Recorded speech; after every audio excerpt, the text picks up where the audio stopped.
Support comes from the Missouri Forest Products Association, saluting Earth Day on April 22nd with an ongoing commitment to help offset carbon emissions with sustainable harvesting of Missouri forests. Details at choosewood.com. We're in a pandemic.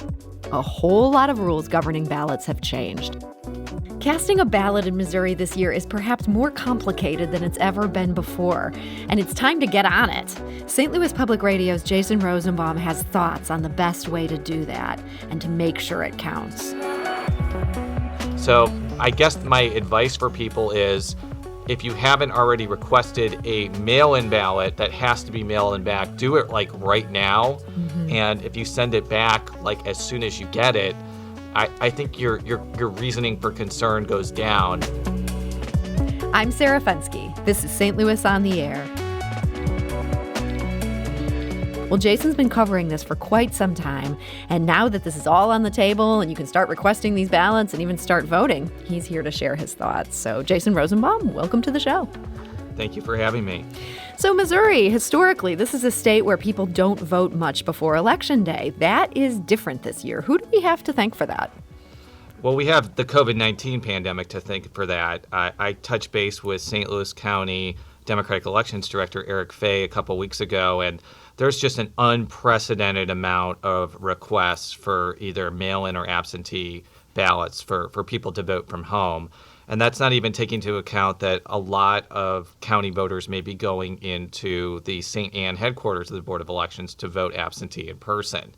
I think we're going to see an unprecedented amount of people voting either through the absentee or mail-in voting systems, which we'll talk about in just a second, because there is a big difference between the two.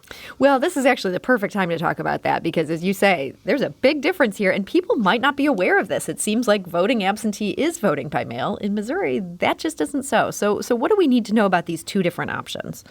There is a big difference, and I'm going to try to break it down as simply as possible, even though this is a very complicated topic. When you're talking about absentee voting in Missouri, you can either send a ballot from your house for specific reasons, or you can go to either the Board of Elections in your jurisdiction or a satellite office to vote absentee in person. And to vote absentee, it's one of 7 excuses, including being away from where you're going to be on Election Day or religious belief. There's also incapacity or confinement due to illness or physical disability. And this year, there is actually a COVID excuse to where you don't need a notary either due to confinement due to illness or the COVID excuse. The mail-in option, you could have any reason to vote mail-in. You may be working at the licorice factory that day or something like that, although that would be absentee. But, I was trying to tie in your next segment. I appreciate that, Jason. But the big thing is, though, with the mail-in option, you have to mail it back and it has to be notarized. Whereas, as I mentioned before, there are a couple of excuses that you could do for absentee where it doesn't require notarization. And it doesn't necessarily have to be sent through the mail if you're talking about absentee. You could actually fill out your absentee ballot at home and drop it off at a Board of Elections office. So why would anyone choose the mail-in option when absentee seems quite a bit simpler this time around? I think the reasoning is that you could use the mail-in for any reason, including like you're afraid to get COVID-19, because technically if you look at the bullet points for the COVID-19 related excuse, being worried about getting COVID-19 is not a reason you could check that. You can check the absentee COVID-19 excuse if you're 65 or older, you have a serious heart condition, you have asthma or chronic lung disease, or immunocompromised or have diabetes.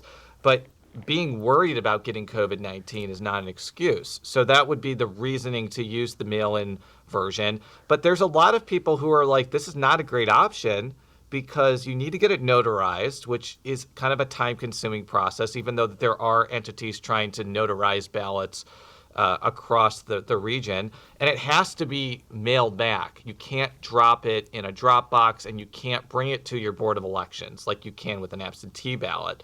So it's not really seen as a particularly useful thing in this, and it's kind of one of the reasons why there's a lot of people saying if you're going to vote before November 3rd, you should probably use the absentee option.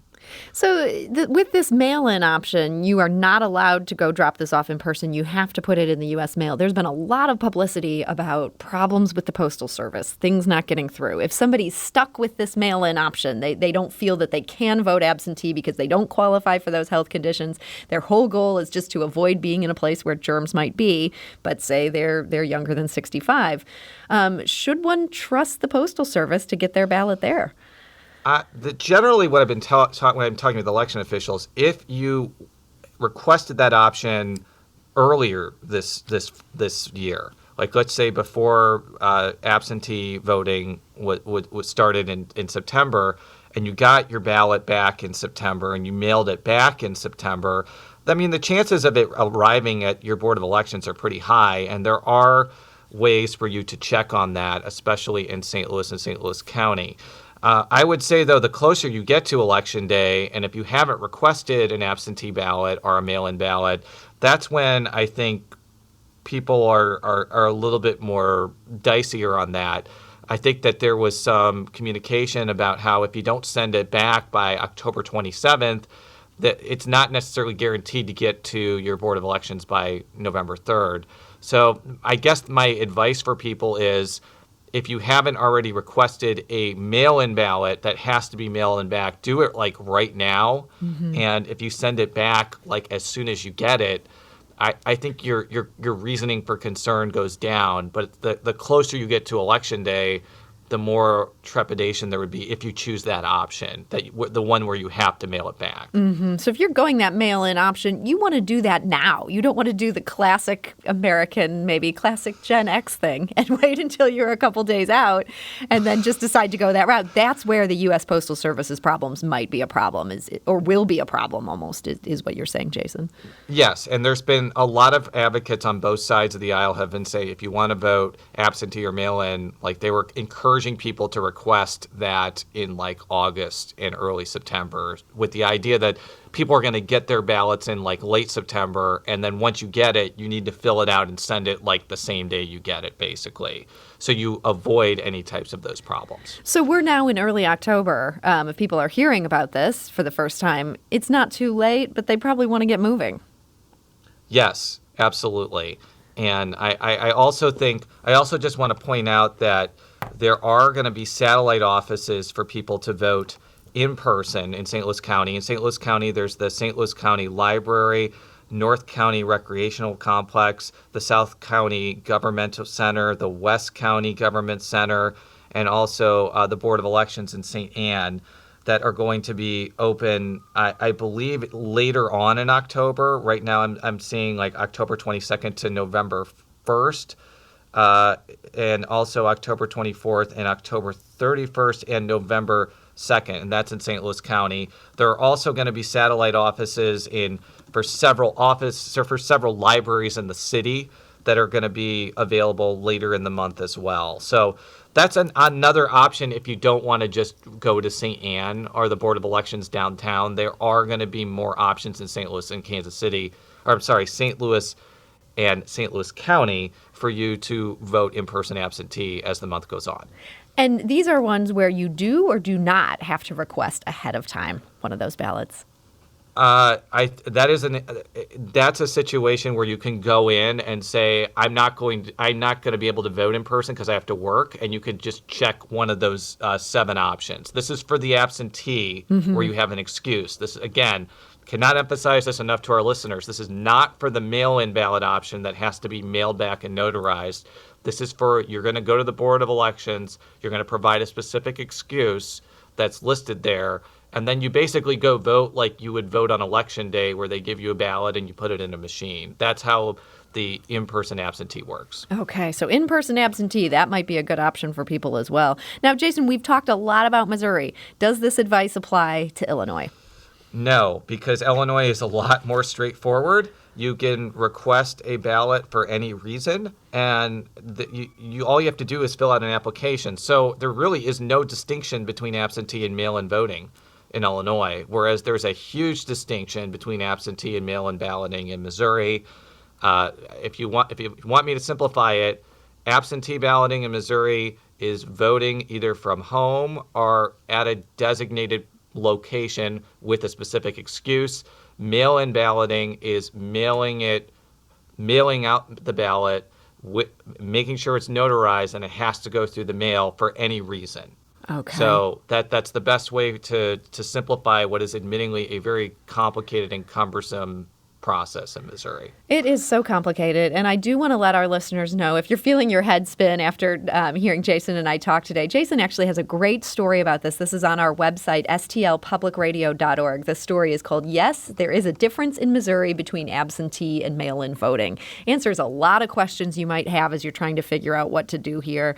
And I think the key, if there's anything I take away from this, it's that you probably don't want to wait till the last minute, like do a little research rather than start Googling absentee ballots on Election Day. Is that good advice, Jason? Oh, absolutely. I think if you're concerned that if you're going to mail either your absentee ballot or your mail-in ballot through the Postal Service, the sooner you send it to your respective election authority, the less you're going to have to worry about it not arriving in time, because the closer you get to Election Day, the more that becomes a real possibility. But the sooner you send it in, the more likely it's going to get there on time. Well, this has all been so helpful. So, St. Louis Public Radio correspondent Jason Rosenbaum, I want to thank you so much for joining us today. Thank you for having me. Podcast episodes of St. Louis on the Air are available at stlpublicradio.org, or you can subscribe for free on Apple Podcasts, the Stitcher podcast app, or wherever you get your podcasts. St. Louis on the Air is produced by Evie Hemphill and Lara Hamden, with production assistance from Aaron Dorr. The senior producer is Emily Woodbury, and the executive producer is Alex Hoyer. St. Louis on the Air is a production of St. Louis Public Radio. That's 90.7 KWMU. Thank you for listening. I'm Sarah Fensky.